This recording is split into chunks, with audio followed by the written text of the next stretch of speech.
So the Tin Tops are already on their formation lap.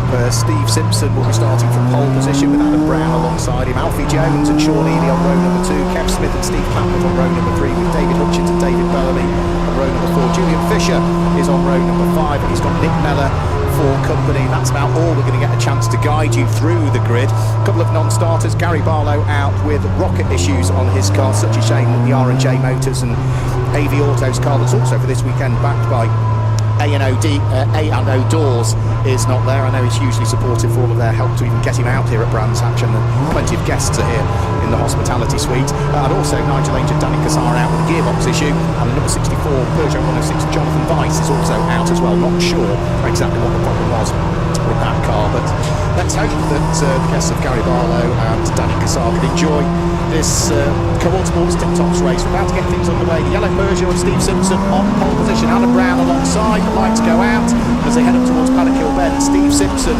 leads the way, but Adam Brown is going to try and sweep his way around the outside, and I'm afraid that already we've got Alfie Jones, who has retired on the run towards Paddock Hill Bend. I wonder whether he might have popped a drive shaft or something like that, because the car all of a sudden just faltered, and he is already out of the race, parked up against the barriers on the right hand side. So for DHD Motorsports, it's not been a great race really, with no Gary Barlow, no Danny Cassar, now no Alfie Jones. But it's Adam Brown that leads the way, and he'll want to crack on with this one, Adam Brown, because he secured victory at Silverstone, and in the Co-Ord Sports Tin Tops, if you claim a win, you pick up a 30-second penalty in your pit stops for the rest of the year. So Adam Jones has a 30-second penalty because he won at Silverstone on the international circuit. Alfie Jones did have a 30-second penalty because he won last time out at Castle Coombe. So he doesn't need to worry about that now, he's retired. Sean Ely won at Cadwell Park, so he's got a 30-second penalty. But already, by the look of things, that stricken car of Alfie Jones in a dangerous spot right on the approach towards Paddock Hill Bend. I think the safety car is being scrambled, so safety car out there on circuit, and that will be to get Alfie's car out of harm's way. It'll only need a straight tow, so it won't take long for the trackside recovery team to deal with it. You can see, in fact, no, he's not parked up against the barriers, he actually nosed into the barriers, but he was on the grass as though he looked everything was under control. So I wonder if there might have been a steering issue with that car, because it's a strange place to go off. So Alfie's car did sort of nose into the barriers there, Matt. Yeah, as I came around the corner, I saw him just kind of pull off slowly, but it didn't look like he had a problem to kind of hit the barrier, unless there's no brakes or I don't know. Or he turned in and the grass was wetter than he expected. Maybe, yeah. So such a shame for Alfie Jones. We'll keep an eye on what's going on in the Puma Cup as well, because whilst Adam Brown leads the overall race, Puma Cup at the moment is being led by Gareth Cotgrove at the wheel of the number 110 car. So he leads that at this stage from Luke Johnson, who is second in the Puma Cup, at the wheel of the almost Rapid Fit-esque livery on his car, whereas Gareth Cotgrove's is actually sort of blue with lighter blue flashes to it. Gareth Cotgrove, car number 110, Luke Johnson 163, and third in the Puma Cup is 196, which is the yellow Puma of Ian Howard. So those are your front three cars in the Puma Cup, which is a very, very affordable way to go racing in little 1.7 Z-Tech engine machines, which actually is a Honda-derived engine that the Pumas ran. 125 power strokes in these cars, so the 1.7 was the most powerful Puma that was produced back in the time. There was the very limited edition Ford Racing Puma, which put out 152 power strokes and was a much wider bodied car, but these are the sort of standard bodied cars with pretty much standard engines and gearboxes in them. So Alfie Jones's car being dragged back out from where it sort of nosed into the barriers, and there on the approach towards Paddock Hill Bend. The clock still continuing to tick, and Adam Brown leading the way. Now this isn't what Adam Brown wants in reality, Matt, because he was the winner at Silverstone on the international circuit.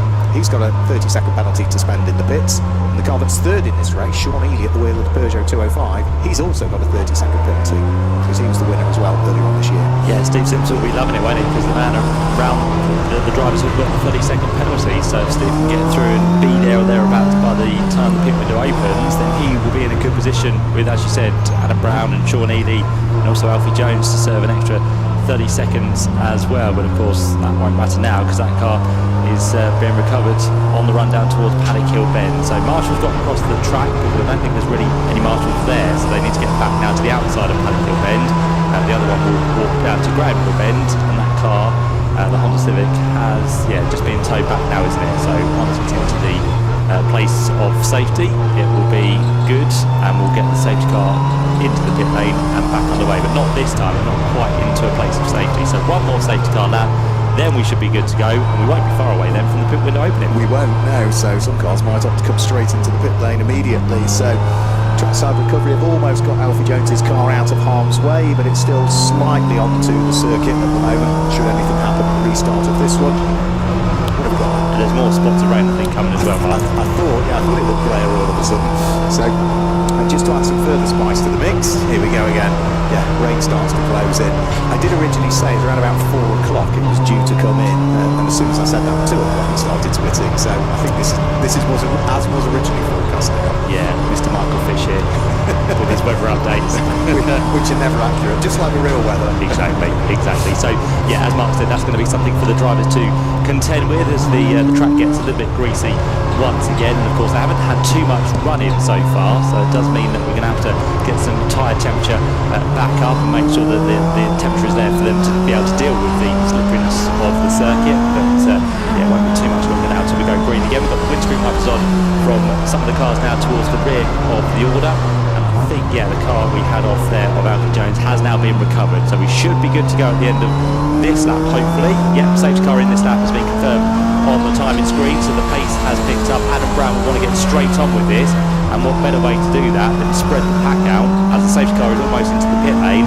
Adam Brown, and by the looks of it, Steve Simpson are away from the rest of the pack, and if Adam Brown gets this right, he'll be up the road, and those two will be on their own for the green flag. Yeah, I'm quite sure Neely is hanging so far back. I'm not quite sure. I thought he'd be a lot closer to them, so we get the race back underway, and Adam Brown and Stephen Simpson go over the start-finish line. Here comes Sean Ely in 3rd place, Steve Packworth 4th, Kev Smith in 5th place, and it's going to be David Bellamy who is there in 6th position at the wheel of his giant-killing Class E Peugeot 106 at this stage. Dave Hutchins is next up, and we have got Mullins by from the pit lane nice and early, and that is Nick Mellor in the number 51 Renault is in right at the sharp end, but that can't be for a mandatory pit stop because the window was open for 3 and a bit minutes. No, he was very slow at the restart, and everyone was getting a little bit held up behind him, so there's obviously an issue as the team look towards the left front, so maybe some issues there for the team to have a look at, as now Puma goes down the inside line, so that's going to be the 110 machine of Gareth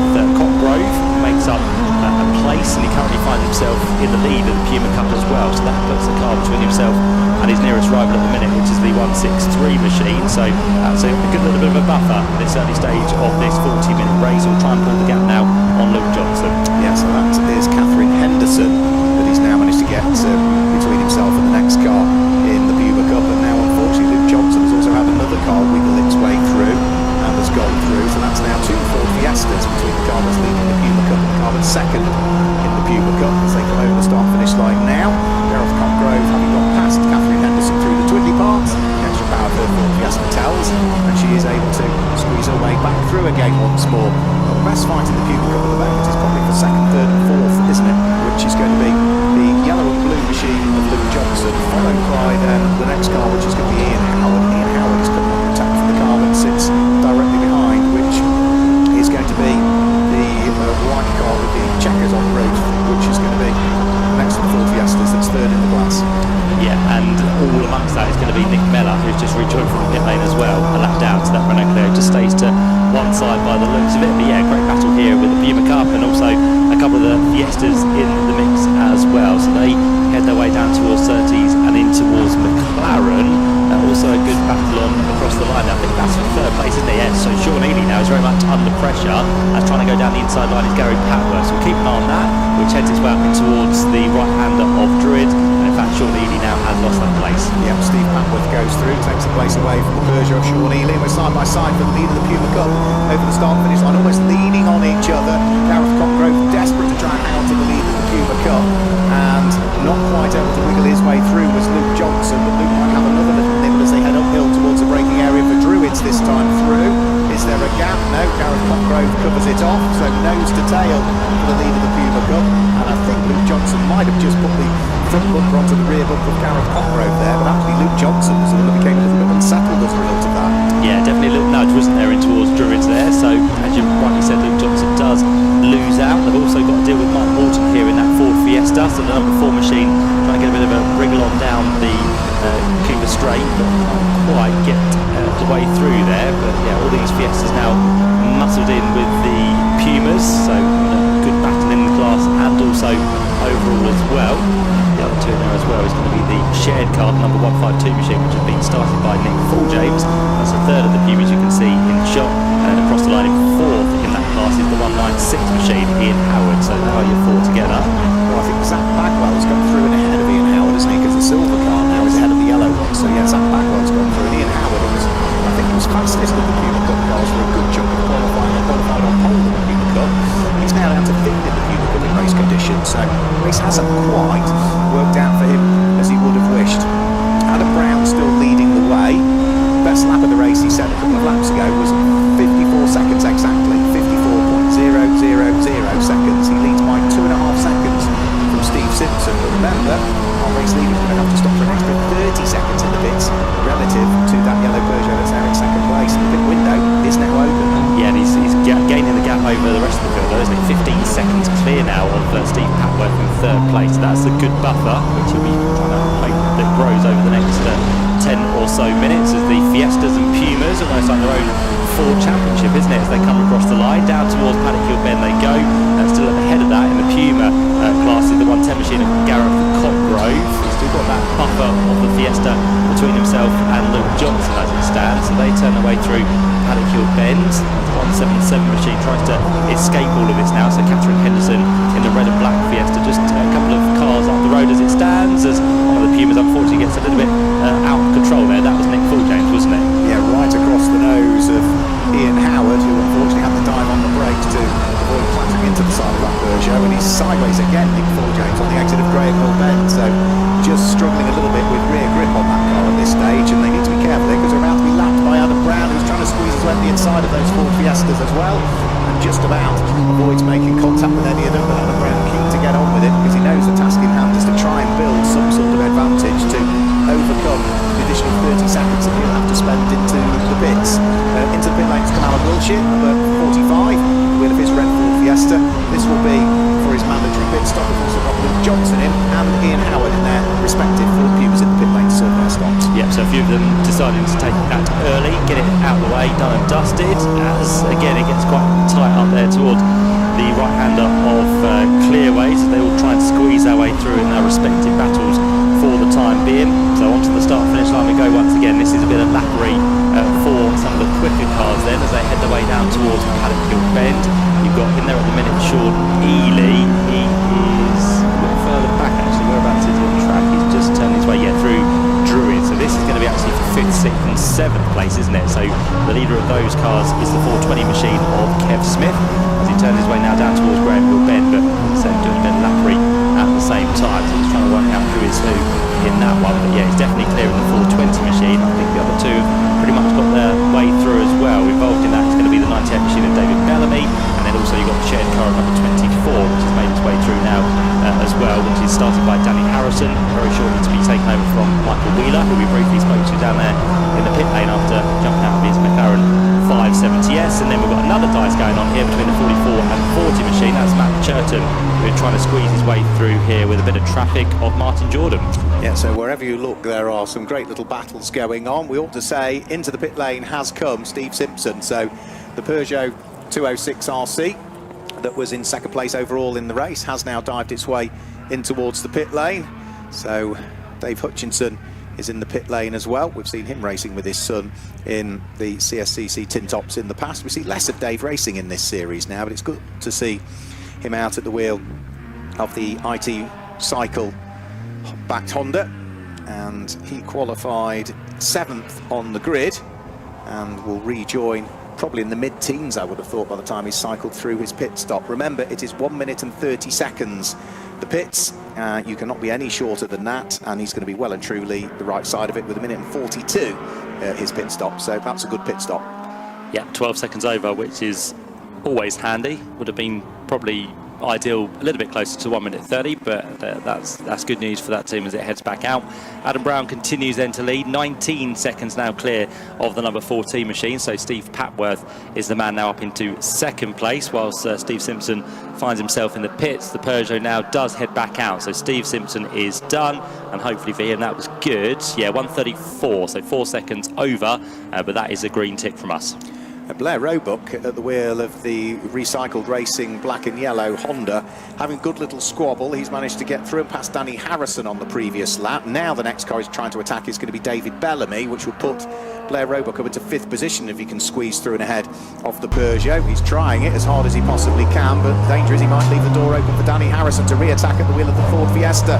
Yeah, the Brisky Racing machine goes back through, so just as Blair Roebuck gains one place, he looks to gain another and loses out. The car ahead of them, Kev Smith, who was in 4th place, dives from pit lane this time. Blair Roebuck in a straight line. It might be a slightly older Honda. Again, get back past the Ford Fiesta, retakes the place again from Danny Harrison. Good fight, that. Certainly is, yeah. David Bellamy just up the road in the number 98 machine, so that dives now through Paddock Hill Bend, but Blair Roebuck is going to be on the defence once more up towards Druids, as behind the Fiesta tries to find the line around the outside, which is not quite going to work at the minute for Danny Harrison, but still attacking the back end as much as possible. A bit late move down towards Granville Bend, it doesn't look like it, so Blair Roebuck still continues to hold on. They then catch up to the tail of David Bellamy as they accelerate down towards 30's corner. So yeah, great trio of cars all together at the minute. Every single corner they go through, they seem to be under attack, and once more Blair Roebuck has to go for a defensive line, which makes you a little bit slower on the exit of the corner. And do any of these three now look for the pit lane? No, all of them continue on their way. Yeah, Mark Walton in the number 4 Ford Fiesta is in though, so he's headed in towards the pit lane. That's what we were talking about. David Bellamy, Blair Roebuck, followed by Danny Harrison. Open start, finish line, the Peugeot, the Honda, the Ford Fiesta, which is working their way through Paddock Hill Bend on lap number 15 at the moment. There's no signs of any of those diving for the pit lane. Sean Ely has though, car number 399. Sean Ely, who started towards the sharp end of this grid in 4th position. The Campbell Park winning into the pit lane. And remember, for him, it's not a minute and 30 pit lane, it's going to be 2 minutes. He'll need to remain stationed in the pit lane. He's got that extra 30 seconds because of the win at Campbell Park, and that was stated in for the season. Yeah, we just had the Puma Cup leader in as well, back out, so that's going to be sorted for Gareth Cotgrove. So the 110 machine now back on its merry way as we continue to watch this fight at the minute, which is all going on now for second place, because they are behind Adam Brown, who continues to lead and has of yet not made his pit stop. So again, the attack still comes from behind there from Danny Harrison, but we have lost into the pit lane Blair Roebuck. So Blair is in this time round, so that will be to give up 3rd place, and lights ablaze for that car as it heads down the pit lane, and we'll see how well this goes for that team. Matt Churton's pit stop, car number 420, is, Kev Smith's pit stop, I should say, car number 420, is showing as being a minute and 15 seconds, which would suggest he's 15 seconds short, but it's not showing as being in red, which is usually what a short pit stop is. So that's got me scratching my head a little bit at the moment. Yeah, one of the officials will see that and then give it red, but yeah, straight away normally it doesn't go red, so yeah, not too sure on that one. As we now see down in the pit lane, serving its pit stop, that's Marcus Williams in the 169 Team Hatfield Motorsport Puma, so that will just wait for again the time to tick away, going solo for today. You can see the novice cross on the back of the car as well, so that would indicate that maybe fairly new to motorsport, that, or normally it's second driver, but on its way it goes once again, and we'll see where it rejoins in respect to the leader that was Gareth Cotgrove in the Puma Cup, which is just working his way now through McLaren on towards another lap that will go very shortly.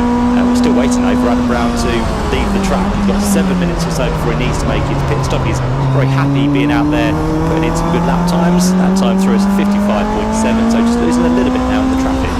Yep, so Lips on the inside of Kev Smith, the wheel of the Honda, who has been into the pit lane. Still out there and circulating. Another car that hasn't been in as yet is David Bellamy, so the number 98 Peugeot 106 is now up to 2nd overall in the race. We haven't had Mark James in at the wheel of number 152 Puma. That leads Puma Cup at the moment, but that car has not pitted either.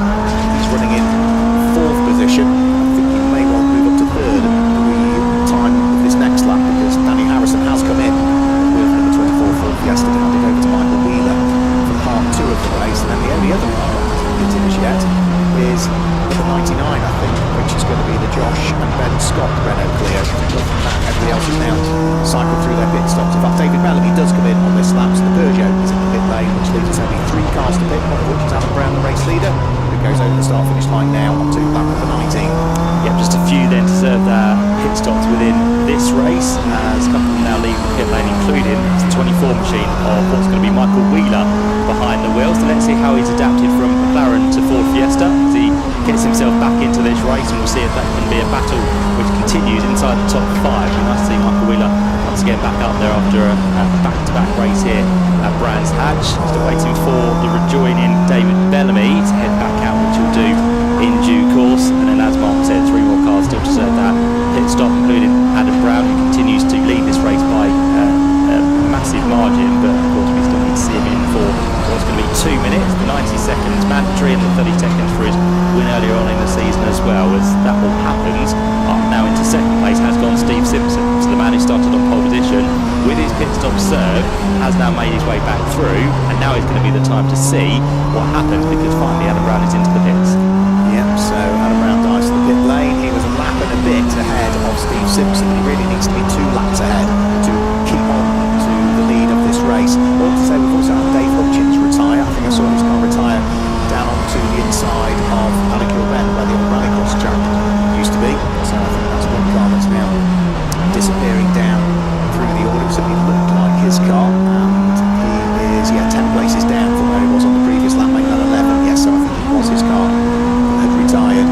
So with Adam Brown in the pits, remember his pit stop needs to be 1 minute and 30 seconds plus the extra 30 for the win we took at Silverstone on the national circuit. There's another car that looks as though it might be short on the pit stop. That is car number 16, James Wilson, at the win of the MGZR. As it's showing, he's only being 1 minute and 22 in the pit lane, so that would indicate that he is still sort of the best part of 7 3/4 seconds short on the pit stop. Yeah, very bizarre, isn't it? Whether there's transponder issues, not too sure, but definitely all of those seem to be shorter than they should be. So we wait for what's going to be Steve Simpson to come through in the 62 car. He'll be through very shortly. And Adam Brown will then be heading back out of the pit lane, but where they are in respect to each other will be quite interesting, because Adam Brown has stayed out there. With that time he spent out there, did he do any quicker lap times? Was Steve Simpson held up with traffic? Was Adam Brown held up with traffic? These are the questions which will decide the race, with what's going to be 18.5 minutes to go. Yes, so Steve Simpson over the start-finish line. Adam Brown still stationary in the pit lane at the moment. The clock's still ticking away, so Steve Simpson in the number 62 yellow Peugeot 206 picks up the lead of the race. And then we'll see where Kev Smith comes through. Kev Smith at the wheel of the Honda, through and over the start-finish line now. That should put him second in the race, which it does. Through into third. Are we going to see Steve Patworth beat Adam Brown out of the pit lane?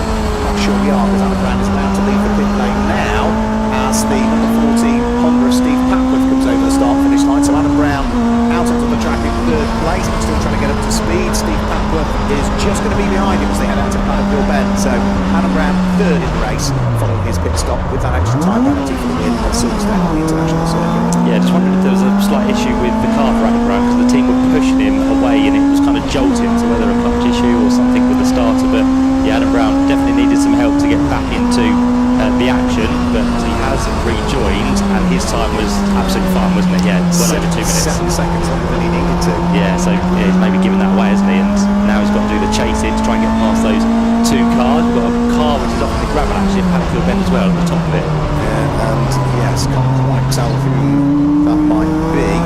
It's a Ford Fiesta and it's red, so I'm guessing number 53 Gareth Lehane.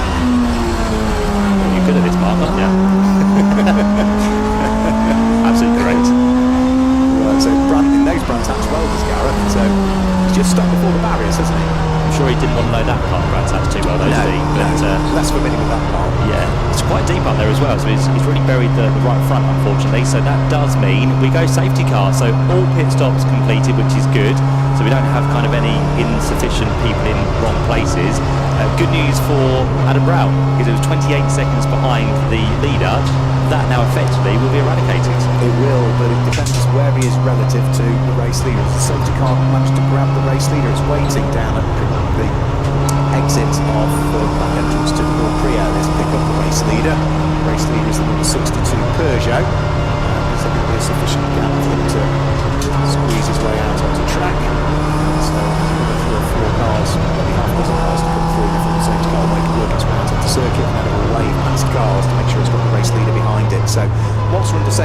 guide you through the order then for the Quad Sports Tin Tops and the Puma Cup. Car number 62, Steve Simpson, leads the way in the Peugeot. Second place, 420, the Honda of Kev Smith. Third place, number 1, the Ford Fiesta of Adam Brown. Fourth place, number 14, another Honda, Steve Papworth. Fifth place, it's another Honda, the Civic of Blair Roebuck. Number 5, number 2 in fifth place. And sixth place is number 40, Matt Churton with his Renault. Seventh place is 98, David Bellamy with his Peugeot. Eighth place is another Ford Fiesta, number 24 in the hands of Michael Wheeler. Ninth place is number 20, that's going to be another Ford Fiesta, J.Fisher, completing the top 10. Car number 399, Sean Ely. As for the Puma Cup, car number 110, Gareth Cotgrove, still leads the Puma Cup at this stage. But if he looks in his mirrors, Matt, he's got the car that's second in the Puma Cup, Luke Johnson, right behind him. The car of Luke Johnson, car number 163, they're fighting over 13th and 14th overall. Yeah, can't get rid of him, can he, in this race? He's been with him pretty much since the start, so that's going to be a great Puma Cup battle when it does resume after this safety car period.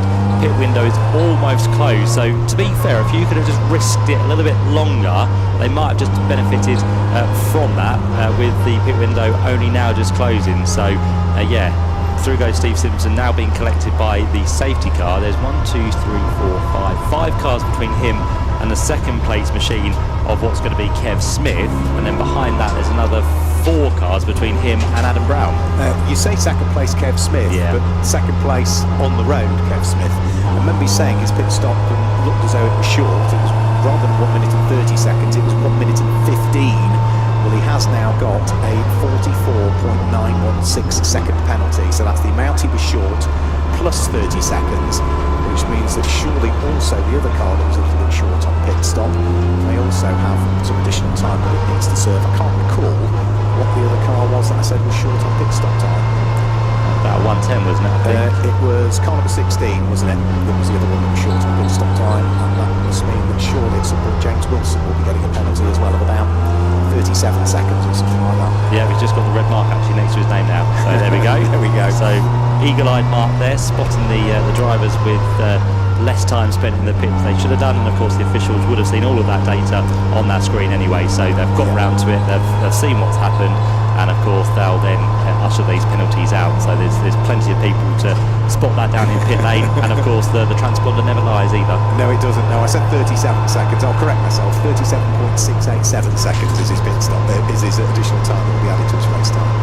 So recovery now underway for the Fiesta, which we have unfortunately the gravel trap at the top of Paddock Hill Bend, so that is now going to be pulled by our telehandler, and then once clear, Gareth Lahane's car will be ushered to a place of safety out of the way. But we are losing time here, of course, and the time continues to tick away in this 40-minute race. As I said, there'll be probably about 5 cars between the top 2, 4 cars between second and third, so I'm sure those quicker drivers will make light work of the traffic, but of course they cannot overtake until they get to the line when the green flags wave once again. So if they've got a few slower cars ahead of them who aren't on the ball, then they might lose a little bit more time in the process. Yeah, I think that where the battle will be once we get the fitness back underway will probably be between the number 1 car of Adam Brown, who has got Steve Papworth right behind him, and then there's a Ford Puma before we then get Blair Roebuck behind that, and that ultimately will be on track to fight for 3rd, 4th and 5th position before any additional time penalties, i.e. Kev Smith, are taken into account. Yeah, and of course the Puma Cup battle will once again intensify between Gareth Cotgrove and Luke Johnson.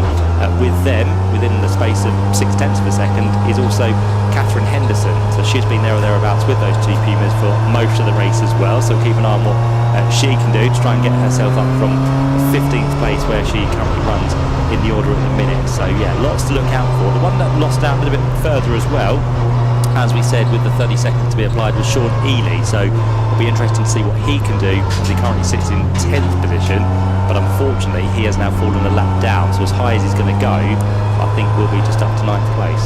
Yeah, it's always going to be tough, isn't it, when you've got an extra 30 seconds to spend in the pit lane, and it's the shortest circuit in which they'll race on in the season. You know, you're lapping in at race pace 54, 55, 56 seconds, depending on what you're doing. You're always going to lose an extra half a lap really relative to everybody else. Sean Ely, I think probably maybe gaining another place or 2 is about as good as he can expect. We're going to have 1 further lap at least behind the safety car, because we've now finally got the Ford Fiesta out of the gravel trap, and therefore the Gareth Lahane Ford Fiesta is being unhitched from the telehandler. telehandler will need to make its way back to its position, and then it looks as though the Ford Fiesta that brought about this safety car period now leaves the scene, so he's going to make his own way back towards the circuit, is he, or is he going to be ushered towards the ambulance gate? I can't quite tell for the moment. It is going to be ushered in towards the ambulance gate by the look of things, so telehandler will go back behind the barriers, and the Ford Fiesta firing up. It's now pulling forward in first gear to get itself back behind the ambulance gate, which will now be closed. Hopefully, with the safety car being on the Cooper straight, now I think we might need another lap behind the safety car, because the telehandler is not going to be back behind the barriers in time, is it? No, not quite. It's quick when it wants to be, but it has to get downhill and then, of course, reverse back into its space at Paddock Hill Bend. So, yeah, take this lap and one more, and then we should be good to go. Be less than 10 minutes left on the clock, and as we said, the charge will be on from those a little bit further down. Adam Brown, we know he's been quick so far today with what is the quickest lap in this race on a 54.000, and of course he was only 23 thousandths on the back of Steve Simpson in qualifying, so the pace is definitely there for Adam Brown, who's been a race winner so far this year. Of course, if Steve Simpson wins this one, he'll be taking his 30 seconds for the rest of the season as well, but he still has to have the small matter of getting himself to the checkered flag first for this Co-op Sport Tin Top and Puma Cup race. Safety car goes through, and now the telehandler is back into his position at Paddock Hill Bend. So we are under 10 minutes. We have the circuit clear once again.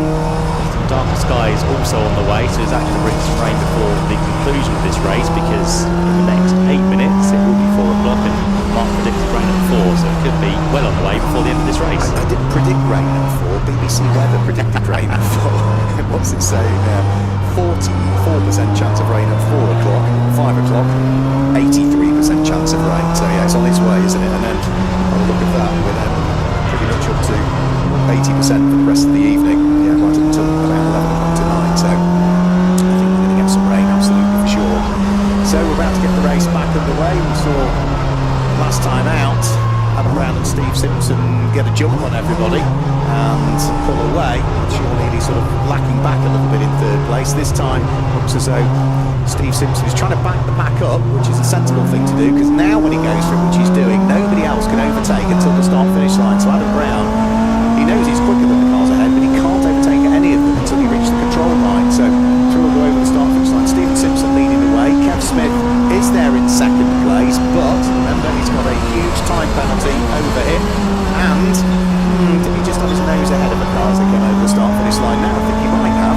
Very close, wasn't it? Yeah, so eager to get on with it, but of course, again, a bit like the pit stops, if you're a bit too eager, that can land you in some trouble and a penalty. So we'll see what happens there. Already with a penalty is the 420 machine of Kev Smith, as he now works his way through the traffic, but well on his way is going to be that of our race leader. So Steve Simpson turned his way through Graham Hill Bend. The rest of the pack now trying to work their way through traffic, and Adam Brown has been passed, hasn't he, by what's going to be Steve Packworth. He has, yeah. Steve Packworth's Honda's gone through and ahead of Adam Brown. I'm not sure where that happened. It must have been under acceleration towards Paddock Hill Bend, potentially.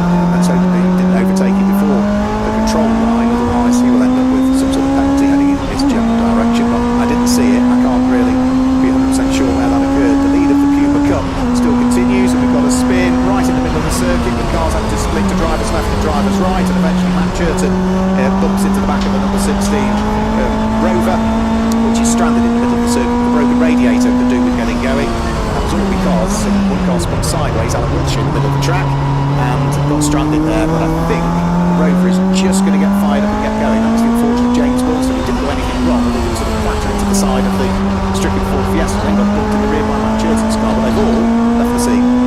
Yeah, concertina effect there, wasn't it? One hit and then didn't have anywhere ready to go, so that was a shame for James Wilson as he gets now back into the race, but as I said, some broken radiator on that car, as the Peugeot also is coming across the line fairly slowly here as well, so that's going to be the car of 57, isn't it? So it's going to be now Clive Black behind the wheel, and that looks like it's got some smoke coming out the left rear, possibly the exhaust.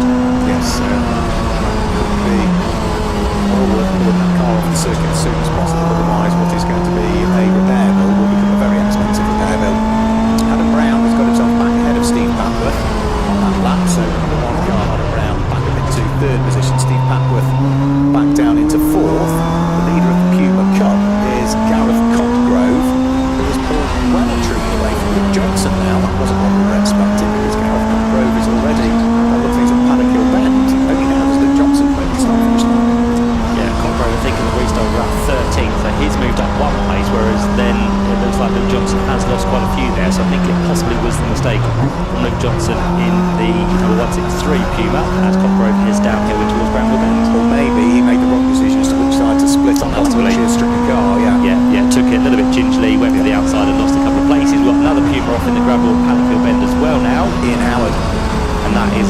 stranded one, because that's again a deep part of the circuit, quite close to the edge of the track, and it is sideways into that gravel trap, isn't it? It is, yeah, so he'll be going no further. So we've got localised yellow flags for it at the moment, but I do strongly suspect that that might not be the case for too much longer. The safety car may possibly be called back into position again. You can see the Ford Fiesta there sort of rotating the 180 degrees back itself into the gravel trap. No damage to the car. It's a rather dusty looking car, and see as to whether the marshals can give it a shove. Marshal Powell won't move it, but 2 or 3 Marshal Powell might. We'll get to tight up towards Druitt as well. David Bellamy trying to sneak on the inside of Neil Jackson, and Neil Jackson just about saw him coming in time. Yeah, did, so good avoidance there to stay out the way and not have side impact on that car, but yeah, still under yellow flags at the minute in towards Paddock Hill Bend. So again, this could be quite tricky for leaders, because if they come up on any traffic, as the red flags now come out in fact for this race. So with the car stranded and with less than 5 minutes of the race still to go, good call there to make sure that the race is brought to a conclusion a little bit earlier than expected, but of course by the time we've got the safety car recovery, it would have been the end of the race anyway, so it allows then the recovery of the car, and it'll bring the race winners into the pit lane as well, which is going to be, by the looks of it, Steve Simpson picks up the victory, so he has got the job done here. Of course that safety car, you could say didn't help him, but in a way it did, because he had the traffic gap between himself and Adam Brown and Kev Smith, who was there at second place at the time, but with that little bit of safety car period, it did then help Steve Simpson to the victory. So he'll pick it up, of course, with Kev Smith receiving the penalty. He will drop himself down into, well, not third place, he'll be further back from that, won't he, because of the 30 seconds to be applied for the short pit stop. So Adam Brown will be up into second place, and then it will be Steve Patworth, by the looks of it, up into third place. So it's going to be a Class B1 car that wins, Class C car that finishes in second, and a Class A car which finishes in third place.